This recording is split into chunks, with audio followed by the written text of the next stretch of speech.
আমার কথাটা এই অংশটুকু যুবক যুবতীরা খুব ভালো করে শোনেন। দিনী বোন, যাদের বয়স হায়েজ হয়ে গেছে, যাদের হায়েজ হয়েছে, এখান থেকে শুরু করে সবাই যারা বালেগ হয়েছে আমরা ছেলেরা, সবাই ভালো করে কথাটা শোনেন।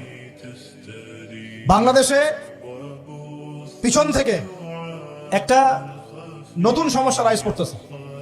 সমস্যাটা হচ্ছে, এমনিতেই আমাদের ছেলে মেয়েদের মধ্যে হারাম সম্পর্ক ছিল। এর স্কুলে কলেজে বিশ্ববিদ্যালয়ে যাচ্ছে, ফ্রি মিক্সিং এ পড়াশোনা করছে, বাসায় পর্ন দেখছে, ওখানে গিয়ে মেয়ের সাথে হারাম সম্পর্ক হচ্ছে, তারপরে প্রেমের সম্পর্কের নামে জেনা হয়ে যাচ্ছে, জেনা হওয়ার পরে ছেঁকা খেয়ে মাদক, তারপরে গান বাজনা বাদ্যযন্ত্র ইত্যাদি ইত্যাদি, জীবনটা শেষ। এদিকে ওই ব্যভিচারী মেয়েরা কারো কারো ঘরে যাচ্ছে, তারা আমাকে বলতে দেন, ব্যভিচারী মেয়েরা কারো কারো ঘরে যাচ্ছে, ওদেরকে নিয়ে আপনারা আবার সংসার করতেছে। এই হচ্ছে না সিচুয়েশন? একজনের 5টা গার্লফ্রেন্ড, একজনের 4টা গার্লফ্রেন্ড, আরেকজনের 3টা বয়ফ্রেন্ড, 4টা বয়ফ্রেন্ড, এই ধাপগুলো পার হয়ে হয়ে এরা সংসারের জীবনে আসতেছে যখন বয়স হয়ে যাচ্ছে 25-30। সমস্যা কিন্তু এটা ম্যাক্সিমাম সবার ক্ষেত্রে হচ্ছে বলবো না, অনেক একটা বড় অংশ এই সমস্যা ফেস করতেছে। এর মধ্যে এই ফ্রি মিক্সিং এর মধ্যে শুরু হয়েছে নতুন একটা জিনিস, যে ভালোবাসার আবার লিঙ্গ কি, ভালোবাসার আবার এখানেই শুরু হয়েছে ছেলে ছেলে জেনা করা এবং মেয়ে মেয়ে জেনা করা, ছেলে ছেলে জেনা করা, আর কি বললাম বলেন, মেয়ে মেয়ে জেনা করা। নাউজুবিল্লাহ। এটা কমে লুত, এর শাস্তি আসবে যদি আমরা তওবা করে ফিরে না আসি। এর উপরে এখন শুরু হয়েছে ভালোবাসার আবার ধর্ম কি, ভালোবাসার আবার, আমার সাথে বলেন কি বললাম, ভালোবাসার আবার, এদিকে মনোযোগ দেন, ভালোবাসার আবার কি, ভালোবাসার আবার কি, এই কথাটা, এই স্লোগানটা দিয়ে কি করা হচ্ছে আপনারা শুনেন।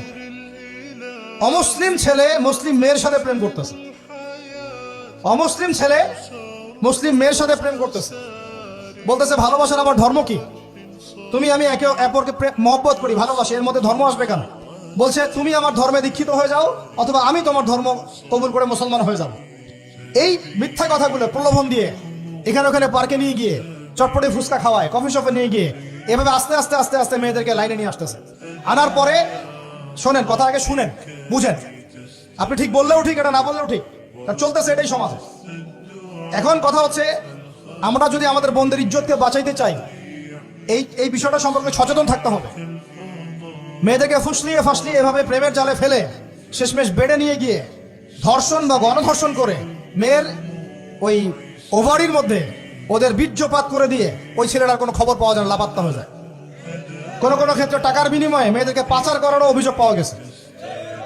এবং এই কাজটার নাম তারা সংঘবদ্ধভাবে দিয়েছে, এর নাম নাকি লাভ জিহাদ, বলে নাউজুবিল্লাহ।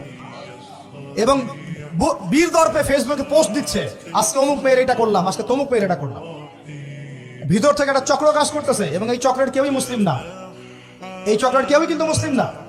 বাহিরে আমার পরিচয় দিতে পারে যে আমি মুসলিম, আমার নাম অমুক, নাম পরিবর্তন করে মুসলিম মেয়েদেরকে ফুসলিয়ে ফাসলিয়ে এই জেনার ফাঁদে ফেলে ওর পিছনে কিছু টাকা খরচ করে, কিছু সময় দিয়ে ওকে প্রয়োজনে ঘুমের ওষুধ খাওয়ায়, প্রয়োজনে আবার জাদুটোনা করে, বান মারে, ওকে ওকে তাবিজ কবজ করে বিছনায় নিয়ে এসে ধর্ষণ বা গণধর্ষণ করে, ওই ভিডিওগুলো দিয়ে পরে ওকে ব্ল্যাকমেইল করে, পরে ওর কাছ থেকে টাকা খাওয়া শুরু করে, কোনো কোনো ক্ষেত্রে মেয়েদেরকে পাচারও করে দিচ্ছে। আমাদের মেয়েদেরকে বলতেছি, কোনো অবস্থাতেই কোনো মুসলমান ছেলের সাথেও কোনো অবৈধ সম্পর্কে যাবেন না। আর অমুসলিম হলে তো কোনো কথাই নাই। অমুসলিমের সাথে আপনার কিসের প্রেমের সম্পর্ক? একটা চট দিয়ে দাঁত ফেলে দেওয়া দরকার নেই। অমুসলিম ছেলের সাথে তোমার কিসের প্রেমের সম্পর্ক? পরে যখন এই ছেলেগুলো তোমাকে নিয়ে রেপ করে রাখবে, তখন তোমার আক্কেল হবে? তখন তোমাদের হুঁশ ফিরবে? তখন এসে আমাদের কাছে মেসেজ করতেছে, আমার এই সমস্যা হয়েছে, আমাকে এখন আমি কি করবো বলেন? আমাদের ওয়াইফদের কাছে মেসেজ করে, এরকম এরকম হয়েছে আমার সাথে, আমরা কি করবো বলেন? তো তোমাকে কে যাইতে বলছো এই ছেলের কাছে? তুমি তোমার ইজ্জত ওখানে, তুমি তোমার পায়জামা কিভাবে খুললা সেখানে, আর কিভাবে বলবো বলেন? তুমি একজন মুসলিম ঘরের মেয়ে, তোমার ইজ্জতের দাম নাই, তোমার সম্মানের দাম নাই, তোমার ইজ্জত আবরুর দাম নাই। তুমি কেমন করে নগ্ন হয়ে বাইরে ঘুরতে পারো? তুমি কেমন করে একটা অমুসলিম ছেলের সাথে প্রেমের সম্পর্ক করতে পারো? কিভাবে তুমি একটা অমুসলিম ছেলের সাথে বেড়ে যেতে পারো? তার সামনে তোমার পায়জামা কেমন করে খুলতে পারো তুমি?